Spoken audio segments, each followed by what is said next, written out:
3 days before Christmas, I found proof that someone had been inside my house while I was asleep. Subscribe, because stories like this don't end when the video does. 3 days before Christmas, I was living alone in a rental house just outside town. Not isolated enough to feel unsafe, but far enough that help wouldn't come quickly. Winter made everything quieter. No open windows, no people outside. I got home from work around 4:30 p.m. The sky was already dark. On my welcome mat sat a medium-sized package wrapped in plain brown paper. No shipping label, no name. I picked it up. It was light. My first thought was my mom. She loved early Christmas gifts, loved surprises. I brought it inside, locked the door behind me, and carried it into the kitchen. I wasn't scared yet. Inside the box was bubble wrap. Under it, a simple black wooden picture frame. I smiled, expecting a family photo. When I turned it over, the smile vanished. It was a picture of me, not a selfie, not a mirror shot. I was standing at my kitchen sink, washing dishes, steam rising from the water, music playing in my ears. The photo was taken from outside, through my kitchen window, at night. Someone had stood in my backyard, close enough to touch the glass. My stomach dropped. The house suddenly felt too quiet. My phone rang. The sound felt deafening in the silence. Unknown caller. I answered without thinking. 3 seconds passed. No voice. Then breathing. Slow. Wet. Strained. Like someone standing in freezing air. Finally, a deep male voice whispered, "Did you like it?" I hung up. My hands shook as I checked every lock. Front door, back door, windows, everything was locked. I grabbed my phone to call 911. That's when the kitchen window exploded. Glass shattered across the floor. Cold air rushed inside. A rock lay in the middle of the kitchen floor. Wrapped around it was a piece of notebook paper. I shouldn't have touched it, but I did. The message was short.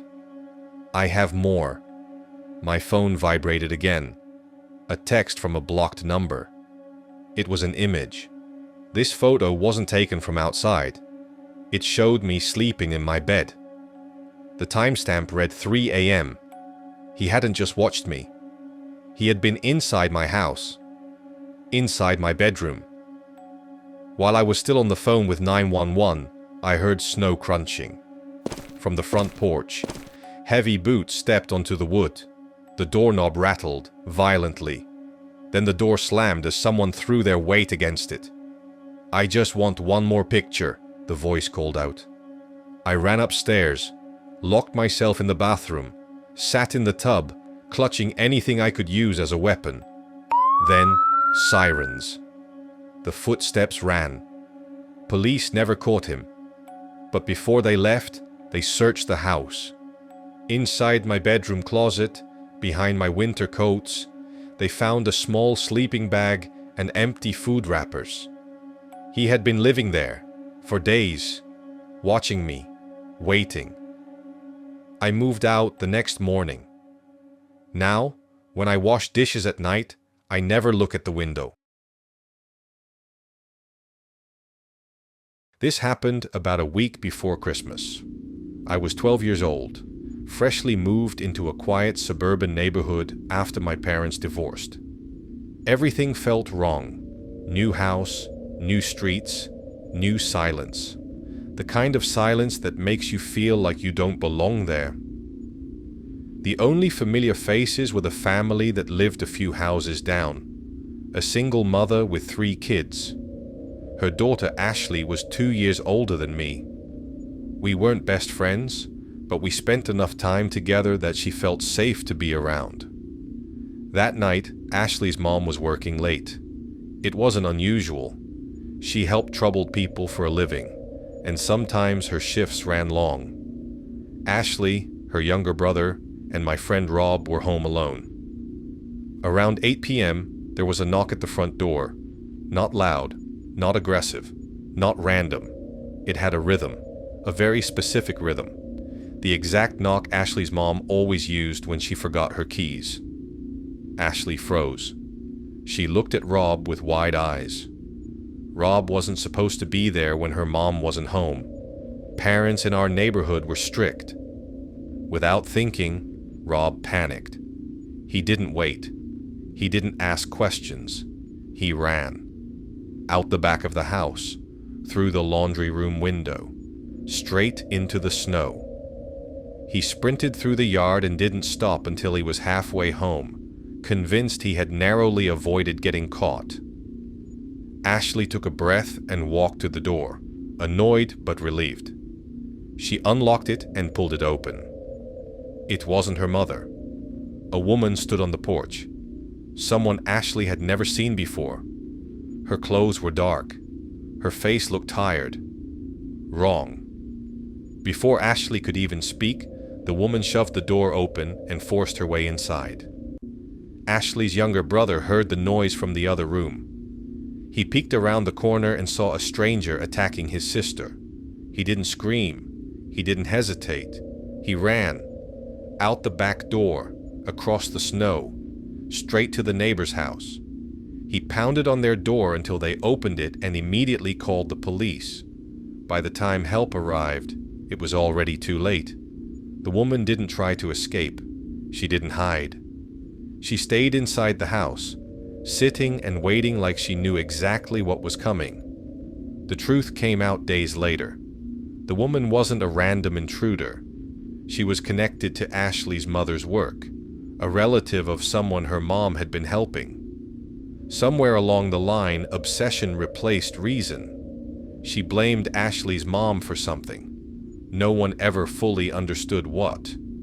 She had stalked her, learned her schedule, learned the house, learned the knock. The house was still decorated for Christmas. Lights blinking softly, a tree in the corner, presents stacked underneath it. The normalcy of it all made what happened inside even more horrifying. Ashley didn't survive. The woman was arrested without resistance. She never fought, never screamed, just waited. The neighborhood was never the same after that. Rob blamed himself for years. He kept saying that if he hadn't run, maybe things would have been different. But he was just a kid. And that door never should have been opened. Christmas was cancelled in our house that year. No lights, no music, no gifts, just silence. I grew up fast after that, faster than any kid should have to. Even now, whenever I hear a knock at night, especially in December, I never open the door until I know exactly who's standing on the other side. This happened 4 years ago in early December, right when winter started settling deep into the mountains. My wife wanted a real Christmas tree that year. Not one from a store, not one already cut and wrapped in netting. She wanted the kind you go into the forest for, the kind you earn, the kind that feels like a tradition. Because of work, I couldn't take the day off to go as a family. So I decided I'd go alone on a weekday afternoon and surprise her. I bought the permit, filled up the truck, and started driving into the mountains. The higher I went, the fewer cars I saw. Eventually, I passed the designated cutting areas, the places most people stop. The road ahead was nearly empty. No other vehicles, no tracks. That should have been my first warning. I parked along a narrow service road around 3:30 p.m. Even though it wasn't late, the daylight was already fading, turning the snow a flat, lifeless gray. The air was sharp and cold, burning my lungs every time I breathed in.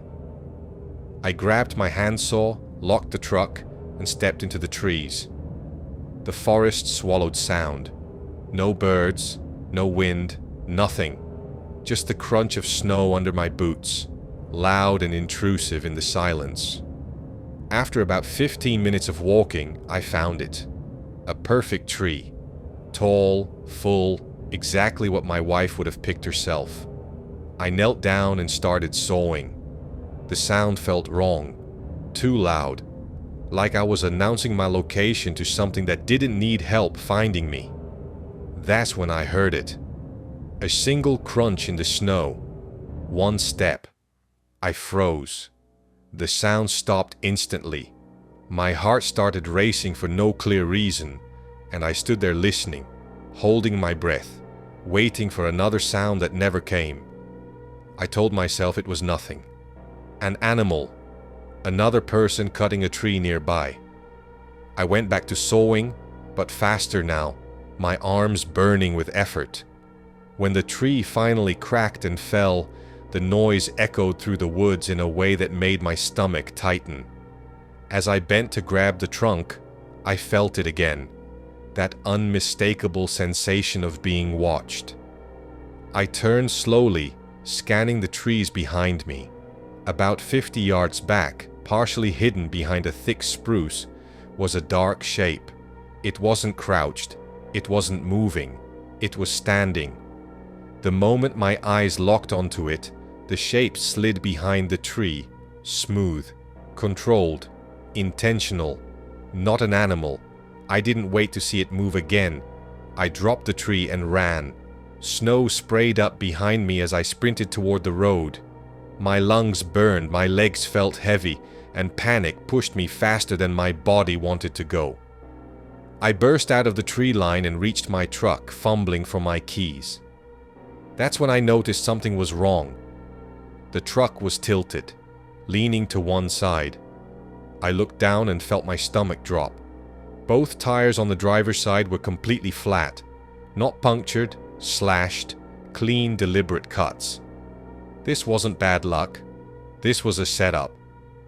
Before I could even process it, I heard footsteps. Not from the woods this time, from the road. 3 men were walking toward me from up ahead. Heavy winter jackets, black ski masks pulled tight over their faces. And then I heard movement behind me. I turned just enough to see another figure step out from the trees. 4 of them. I was surrounded. I raised my hands immediately. I offered my keys, my wallet, anything. They didn't rush me. They took their time. One of them grabbed my phone and started scrolling. Photos, contacts, messages. Another pulled my driver's license from my wallet and read my name out loud. Then he mentioned my daughter, her name, her school. That's when I knew this wasn't random. This wasn't about money. This was control. They told me to stay where I was, to wait at least an hour before calling for help, to lie about what happened. Then they turned around and walked away like nothing had happened. I stayed there in the snow long after they were gone, too afraid to move, convinced they were still watching. Eventually, I started walking.